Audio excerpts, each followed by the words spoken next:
You're not skilled enough to do those things, so why even try? Your brain is going to resist. So why is it when you have a self-doubt, you simply just take it as a fact? Hi everyone, my name is Gigi and welcome back to my channel. Self-doubt is one of those things that we don't really realize is affecting us as much as it is until we feel like it's too late. By the time we've realized, we feel like we've missed years of opportunities and have been living with these low self-standards that have kept us in the exact same place. We feel like we haven't achieved anything, we haven't grown as a person, and we often view those around us as doing so much better than us. But the reality is it isn't too late, and at any point of your life, you can change the way that you view yourself and also the way that you think about yourself and your life. You can switch your self-doubt into self-belief. It won't happen overnight, but if you practice these things that I'm going to talk about in this video, you'll find yourself turning that self-doubt into self-belief and strong self-belief. Now, a lot of people believe that self-doubt is some sort of identity for themselves, like it's knowing your own abilities, but it's not. It's not an identity. It's something that you have put in place subconsciously to help yourself. It's one of those annoying coping mechanisms that seem to just form by itself without you even realizing. A lot of people think that self-doubt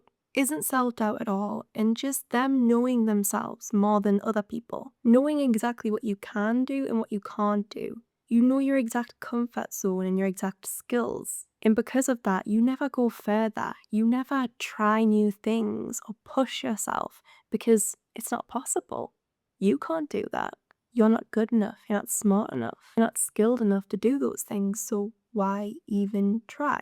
It's almost as though you're building it into who you are, your identity as a person. You know that you can't do those things. You can't achieve those things. But it's not your personality at all. It's not who you are at all. It's a coping mechanism, and as you know, those tend to not be the healthiest when you're wanting to grow yourself as a person. In fact, a lot of the time, these mechanisms are put in place to keep you safe. Self-doubt is there to stop you from feeling like you're going to embarrass yourself, from rejection, from failure, because in your brain, those are the worst things that can happen to you.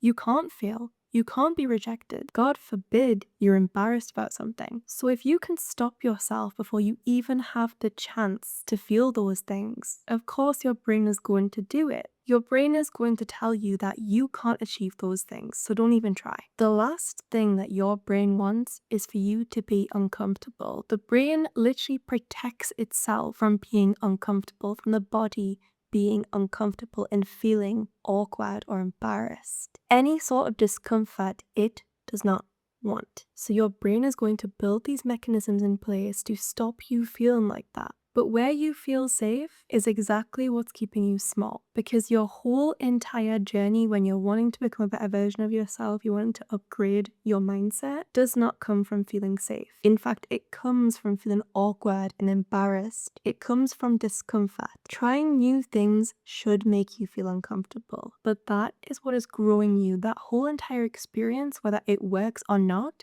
is growing you. So when you have this inner voice constantly telling you the same thing over and over again, I can't do that, I'm too dumb, I'll never be like those other people, I can't achieve that, I'm not good with money, I can't save, I'm not smart enough so I can't go on that course, I can't make friends, and it's constantly going around in your head. Of course you're going to believe those things. Of course you're going to think that that is just who you are. Your brain is almost convincing itself that that is just who you are as a person. And of course you know yourself better than anyone else, so if someone else tells you, no, of course you're smart enough, go for that award, go for that lesson, whatever it is, you're going to immediately shut them down because you know yourself better. And if that's what feels safe to you, if that's how your brain feels safe in that comfort zone of where you are, then that is where you're going to stay unless you do something different. Because as soon as you're inconsistent with what your brain wants you to feel, if you go from being incredibly comfortable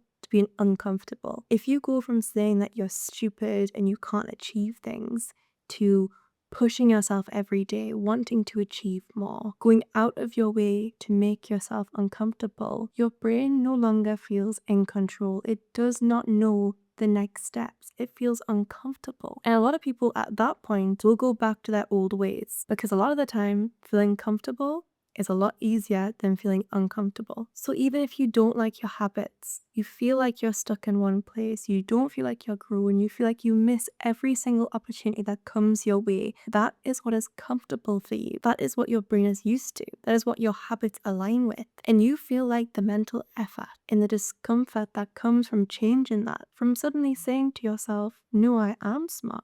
No, I can do this. And then pushing yourself every day to do new routines, try new things, push yourself further and further. Take that job opportunity, go start a new uni course, start a business, whatever it is, your brain is going to resist. So when your brain starts to resist change, how can you fight back? How can you turn your self-doubt into self-belief? The first thing you're going to do is write everything out. I'm talking get your notebook, get a pen, and write out questions to yourself because you're going to call yourself out. You're basically going to ask your brain why it's thinking the way that it is. Because it's so easy to do it subconsciously, but once you start consciously thinking about it, you'll realize the flaws in your own ways of thinking. So ask yourself onto a piece of paper, what am I afraid of? And answer truthfully. Let your feelings out. What are you afraid of? Ask yourself, what do you think will go wrong if you do that thing that you want to do? If you achieve what you want to achieve or try. Be harsh with yourself. Be truthful with yourself and write down as much as you can possibly get down on that piece of paper.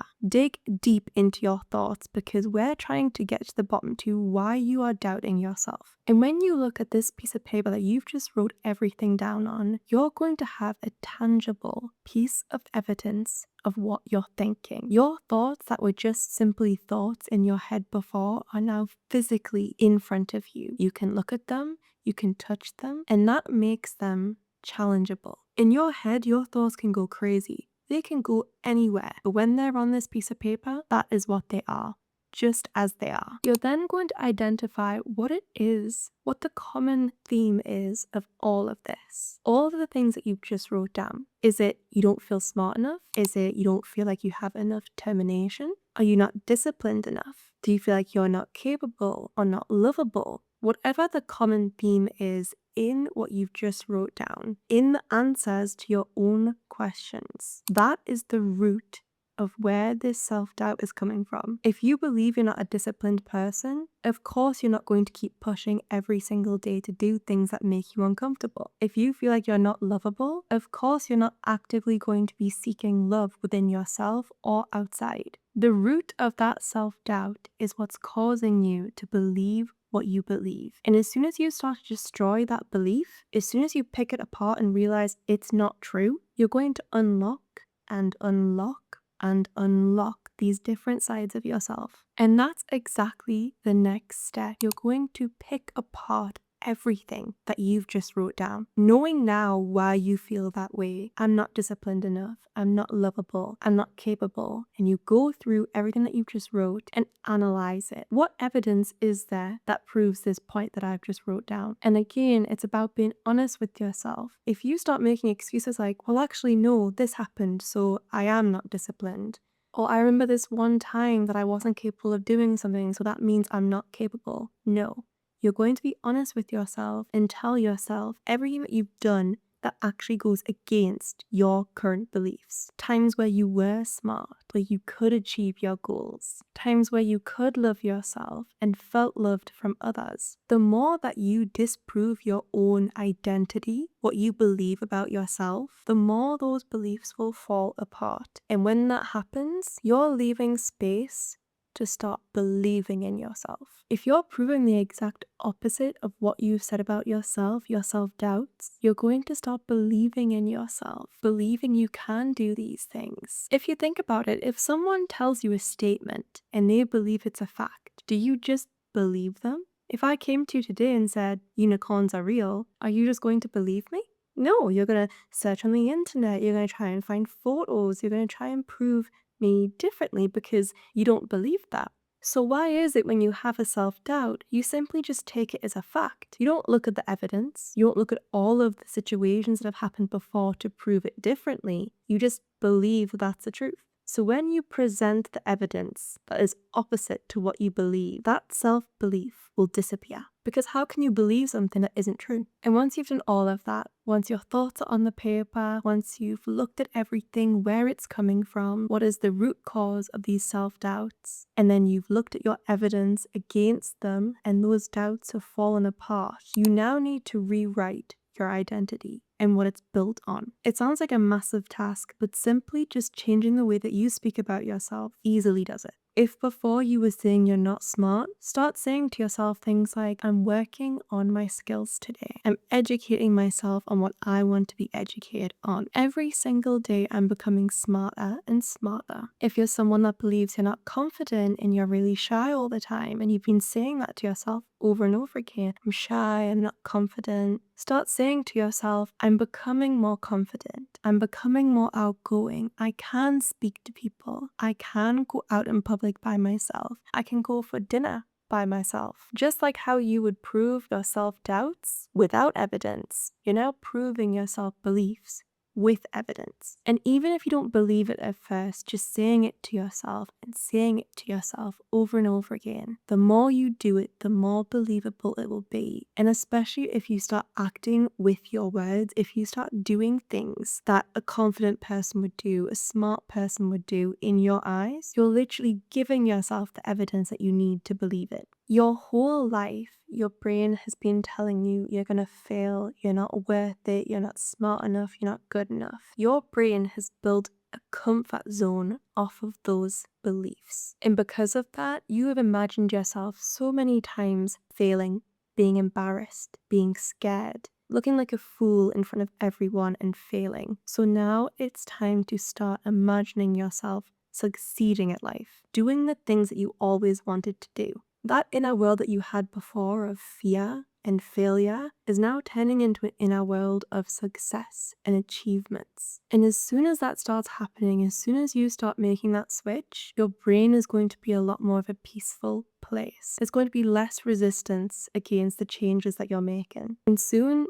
it's going to feel like you're not even trying. You can just do these things and think these things. And before you know it, your self-doubts were a thing of the past. If you remove self-doubt from your life, you will be amazed at the opportunities that you stop missing, but also that reveal themselves. Because when you're not looking for opportunities, when you believe you don't deserve opportunities, you won't see them. So imagine all of the things you are missing, not just what you know, but also things that you haven't seen. So even if you start right now, rather than waiting for a new day or a new week or a new month, or save it for your next New Year's resolutions, start now, simply in this exact moment as you're watching this, and think, what do I keep saying to myself? What do I think is going to happen? And where does that fear come from? And challenge it. Prove yourself wrong and start acting opposite to what you believe. Start saying opposite to what you believe. That is all from me today. I hope you have enjoyed today's video. If you did, don't forget to comment down below and I will try and get back to every single comment. Don't forget to subscribe and I will see you in the next video. Bye!